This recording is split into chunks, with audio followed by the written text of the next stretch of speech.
est venu porter plainte contre un connu. Bonjour à tous, bienvenue à Télépresse officielle. Voici l'actualité du jour. Une plainte pour menace des morts a été déposée au tribunal de grande instance de la Gombe vendredi 10 avril 2026 à Kinshasa par le professeur Pistis Simbala, accompagné de son avocat et de ses collaborateurs, Renidi Longomo et autres.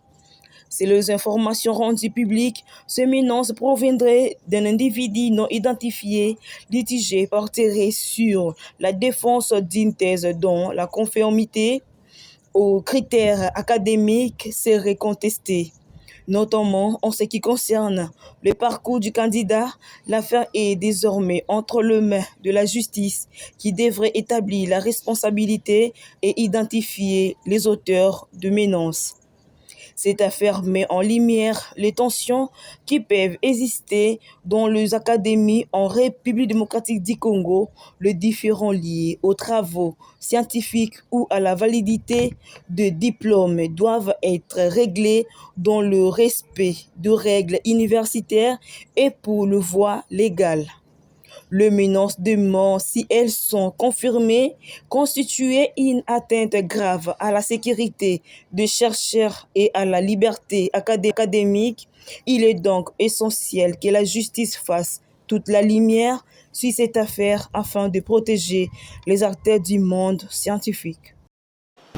Conformément aux prescrits de l'article 1er de la Constitution et au nom de l'État des droits prôné par les grands chanceliers de l'ordre de l'enseignement supérieur universitaire, à l'occurrence les chefs de l'État, mon client, M. Pistis Simbala, professeur de son État, est venu porter plainte contre un connu suite au fait de menaces de mort répétées dont il est victime jour et nuit.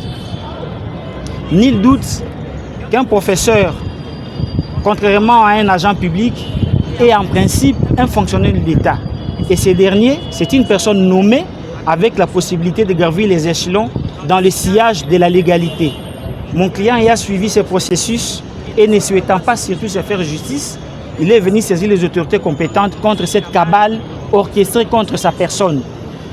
Nous restons confiants et convaincus que la justice, que notre justice, avec toutes les autorités saisies, en commençant par les chefs de l'État et son directeur du cabinet, ramèneront cette affaire à sa juste valeur, tout en sécurisant d'abord ces jeunes professeurs en exercice à l'Université pédagogique nationale et aussi tout en évitant que l'entrée au corps professoral soit sous le coup d'une certaine influence.